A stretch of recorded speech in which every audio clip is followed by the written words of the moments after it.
చాలా మంది అనుకుంటారు జ్యోతిష్కుల చేతిలోనే అంతా ఉంది అనేసి. అది నిజమా లేదా అపోహ అనేది కనుక చూసుకుంటే, జ్యోతిష్కుడి చేతిలో ఏది ఉండదండి, మన జాతకం చేతిలో ఉంది అంతా కూడా. జ్యోతిష్కుడి చేతిలోనే అంతా ఉంది అనుకుంటే హ్యాపీగా వాళ్ళ గురించి, వాళ్ళ ఫ్యామిలీ మెంబర్స్వి, తన చుట్టూ ఉండే వాళ్ళవి ఏదైనా కూడా ఇదంతా మీకు జరిగిపోద్ది అనే విధంగా ఎప్పుడూ చెప్తూ ఉండేవాళ్ళు కదా.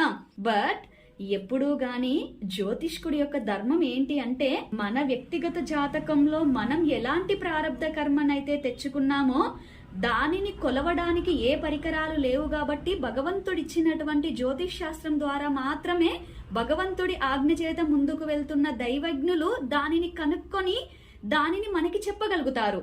అది జ్యోతిష్యం యొక్క ధర్మము. సో ఆ చెప్పిన దాన్ని మనం ఎంత ఆచరిస్తూ మనం ఎంత ముందుకు వెళ్తున్నాం అనేది కూడా మన కర్మ మీద డిపెండ్ అయి ఉంటుంది. జ్యోతిష్కుల చేతిలో లేదు.